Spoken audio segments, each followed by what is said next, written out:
बहन का प्यार किसी दुआ से कम नहीं होता, वो चाहे दूर हो या पास, कोई गम नहीं होता।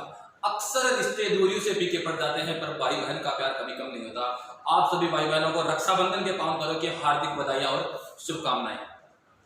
दोस्तों, रक्षाबंधन का त्योहार भारतीय संस्कृति का एक ऐसा त्योहार है जो भाई बहन के रिश्ते के साथ साथ हर सामाजिक संबंध को है जो मजबूत बनाता है। इस रक्षाबंधन के त्योहार को श्रावण मास की पूर्णिमा के दिन मनाया जाता है। रीजन ये था कि शिशुपाल का वध करते समय श्री कृष्ण की तर्जनी मूल्य में चोट आ गई थी। उस समय उनका खून बहने लगा था और द्रौपदी ने अपनी साड़ी का पल्लू फाड़कर है जो उनके हाथ पर खून रोकने के लिए वो जो टुकड़ा बांधा था। बदले में श्री कृष्ण ने उनके जीवन में आने वाली प्रत्येक बाधा या प्रत्येक मुसीबत से उन्हें बचाने के लिए उनको है जो कहा था कि आज से आपकी रक्षा मैं करूंगा और ये जो रक्षा सूत्र जो आपने बांधा है मैं इसका पूर्ण रूप से कर्तव्य पालन है जो करूंगा। वो दिन श्रावण मास की पूर्णिमा का दिन था और उस दिन से है जो इस रक्षाबंधन के त्योहार को मनाया जाता है। पहले तुलसी के पेड़ के राखी बांध कर जो इस रक्षाबंधन के त्योहार को सेलिब्रेट किया जाता था, धीरे धीरे जो इसे भाई बहन के त्योहार के रूप में, प्यार के त्योहार के रूप में जो इसे माना जाता है। आज की बात केवल लड़कियों पर करेंगे हम, क्योंकि उन्हीं का है जो ये त्योहार है। तो लड़कियों से कहना चाहेंगे कि आपको पढ़ाई करके कुछ अच्छी जॉब वगैरह लेनी चाहिए, ताकि आपको किसी ऐसे बूढ़े इंसान से, जैसे हम कई बार देखते हैं सोशल मीडिया पर, जैसे शादी हो जाएगी। इसलिए यदि आपको अपने जीवन में अच्छा जीवन साथी चाहिए, अच्छे लाइफलाइन अगर आपको चाहिए, तो आपको पढ़ लिख इतना काबिल बनना है ताकि आपको ऐसे लोगों से छुटकारा मिले, क्योंकि ये सारे जॉब वाले लोग हैं। तो जॉब वाले लोग या अच्छा रिलेशन अगर आपको किसी के साथ निभाना है तो आपको मेहनत करनी पड़ेगी, तैयारी है जो करनी पड़ेगी। एक बात और कहना चाहूंगा कि ये लड़कियां ना एक दूसरे से कंपैरिजन बहुत ज्यादा करती हैं। जैसे शादी में अगर हम जाते हैं तो अगर किसी औरत के गले में, किसी लड़की के गले में खूब सारा अगर सोना पहन रखा, तो दूसरी औरत देख के ये सोचती है कि ये सब सोना असली है, नकली है, कितना पहन रखा है, कि इसका हस्बैंड क्या काम करता। तो मतलब अजीब अजीब तरीके के ख्याल है जो उनके दिमाग में जो आते रहते। तो आपको एक दूसरे से कंपैरिजन नहीं करना। पुरुष का कभी इन चीजों पर ध्यान नहीं देता। वो क्या देखता है कि ठीक है पहन रखा है, बहुत अच्छी बात है, जैसा भी उन्होंने पहन रखा है, लेकिन वो इसके बारे में कुछ ऐसा वैसा नहीं सोचता। वो सोचते हैं कि इतनी खूबसूरत लग रही है तो इस सोने की वजह से लग रही है। लेकिन आपको पढ़ लिख इतना काबिल बनना है कि अगर कोई गहना आपके गले में आए तो वो गहना आपकी वजह से खूबसूरत दिखना चाहिए, न कि उस गहने की वजह से आप खूबसूरत लगनी चाहिए। यदि आप कंपैरिजन के तौर पर अपनी जिंदगी जी रहे हो तो आप बहुत गलत कर रहे हो। आपको दूसरों के हिसाब से जिंदगी नहीं जीनी, आपको अपने हिसाब से जो अपनी जिंदगी जीनी। एक बात और बोलना चाहूंगा गर्ल्स को कि वो मुंह फुलाकर बहुत जल्दी बैठ जाती है, कभी पापा से, कभी मम्मी से, कभी भाई से, कभी बुआ से, कभी दादी से। तो ये मुंह फुलाकर नहीं बैठ, इससे बेटर कि आप उनसे लड़ लो, झगड़ लो, ये सारा काम करो, लेकिन उनसे मुंह फुलाकर मत बैठो, क्योंकि ये मेंटालिटी 1960 की है। यदि मैं आपको 1960 का मोबाइल दे तो क्या आप रखेंगे? नहीं रखेंगे। तो फिर ये 1960 मॉडल का गुस्सा आप अपने नाक पे क्यों रखती हैं? हर वक्त मुंह फुलाकर क्यों बैठ जाती है? लड़कों में ऐसा नहीं होता। वो अगर किसी से लड़ भी लेंगे ना तो एक दो दिन बाद वापस उनसे जो आराम से बात करेंगे कि चलो छोड़ो रे यार, बात गई और बात नहीं। सब लड़कों का यही होता है कि अगर भाई जैसे नौकरी से छूट गई, बीवी से झगड़ा हो गया, ब्रेकअप हो गया, मम्मी पापा से लड़ाई हो गई, भाई बहन से लड़ाई हो गई, सबका एक ही इलाज है, चल आ जा यार बैठते हैं, और एक बात में वो सब गिले शिकवे अपने दूर कर देते हैं। तो लड़कियां मुंह फुलाकर बैठ जाती हैं, उनको मुंह फुलाकर जो नहीं बैठना चाहिए। अगर उनकी भाई से लड़ाई हो जाती है तो एक दो दिन बाद उनको मतलब कि अगर वो अपने काम से हैं तो खाना ले जाकर उनके सामने परोसिए और उस समय उनसे पूछिए कि बोल अब बता तू मेरे को कल क्यों डांट रहा था। वो आपको उस समय इतनी शालीनता से जवाब देगा कि आपके सारे गिले शिकवे उस समय जो दूर हो जाएंगे। लेकिन ऐसा नहीं करना चाहिए कि आप उनसे मुंह फुलाकर ही बैठ जाए। उनसे आपको खुशी मिलती है।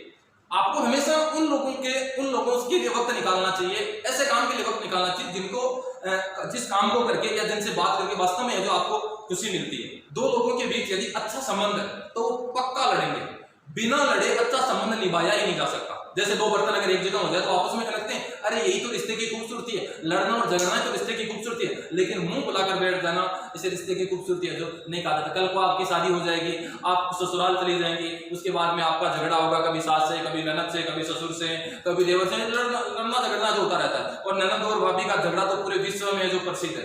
तो अगर ऐसे ही आप अगर मुंह बुलाकर बैठते रही तो आपके जीवन का सार है जो क्या हो जाएगा, बिल्कुल खत्म ही हो जाएगा।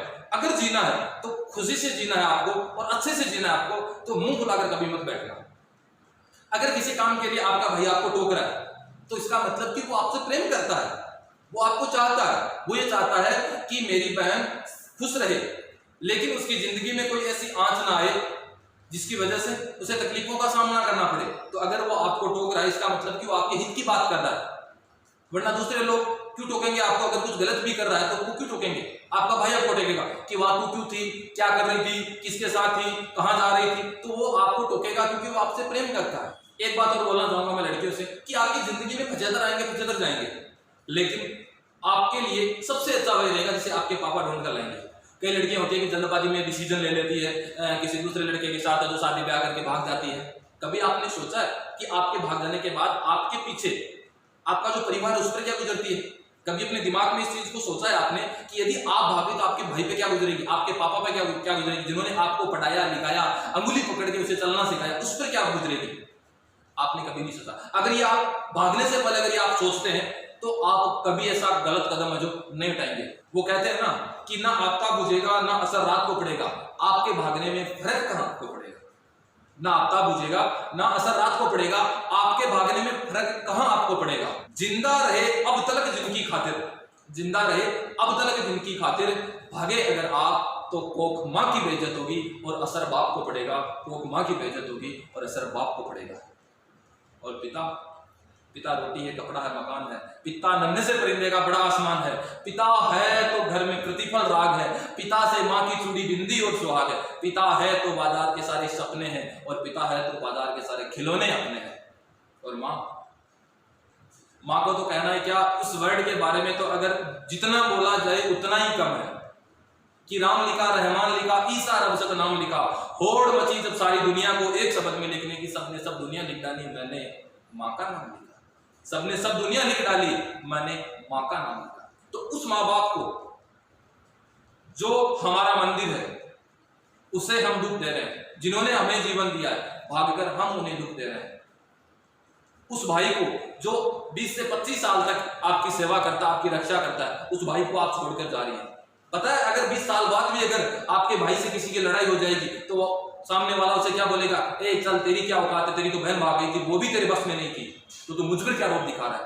तो क्या यही दिन देखने के लिए एक भाई अपनी बहन को बड़ा करता है, एक माँ अपनी बेटी को पाल पोस कर बड़ा करती है, एक बाप दर दर की ठोकरें खाकर उसे पढ़ाता है, लिखाता है? क्या बस यही बचा है अपनी जिंदगी में? क्या उन्हीं लोगों को, अपनों को दुख देने के लिए हमने जन्म लिया है? तो कभी हमें ऐसा नहीं करना चाहिए। पहले हमें सोचना चाहिए कि हम जो भी काम कर रहे हैं वो सही कर रहे हैं या गलत कर रहे हैं। आप अपने माँ बाप की आखिरी उम्मीद है और कोई भी अपनी आखिरी उम्मीद को नहीं तोड़ता। एक जल्लाद की फांसी देने से पहले कैदी को उसकी आखिरी उम्मीद पूछता है और हम अपने माँ बाप की आखिरी उम्मीद तोड़कर चले जाते हैं। वो क्या सोचते होंगे कि हम अपनी बेटी की शादी इतने धूमधाम से करेंगे, इतने लोगों को बुलाएंगे, इतने लोगों को खाना खिलाएंगे, और हम उनकी आखिरी उम्मीद को तोड़कर चले जाते हैं। तो कभी हमें ऐसा नहीं करना चाहिए।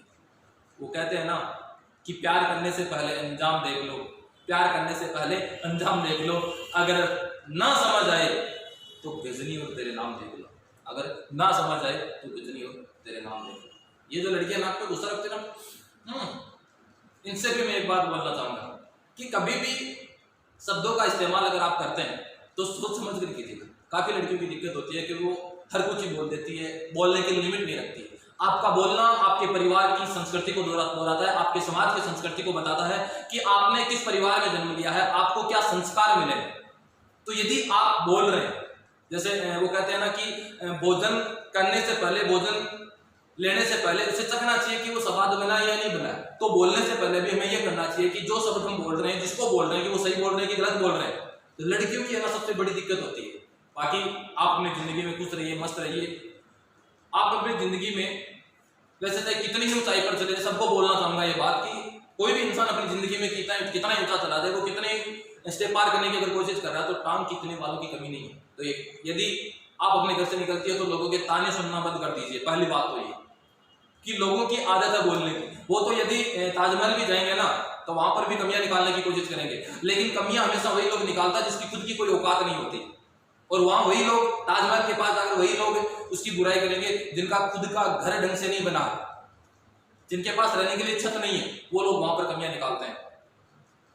तो पहले के जमाने में ताजमहल में कमियां निकालते थे और आज के बंदे बोलते हैं कि बेकार नहीं जाएगी हमारी मोहब्बत की दास्तान, बेकार नहीं जाएगी हमारी मोहब्बत की दास्तान, मैं तेरे नाम का कोचिंग सेंटर खोल दूंगा, मैं तेरे नाम का कोचिंग सेंटर खोल दूंगा। तो इस प्रकार की अफवाह वगैरह जो चलती रहती है, इन चीजों पर जो आपको नहीं ध्यान देना है। नोटों की पेटी और घर में बेटी किस्मत वालों को मिलती है। तो जिन लोगों को आप नसीब में है, जितने भी बहनों से मैं बात कर रहा हूँ, जिन लोगों के जिस परिवार के आप नसीब में है, कृपया उस परिवार की इज्जत और आबरू को नीलाम कभी मत होने दीजिएगा।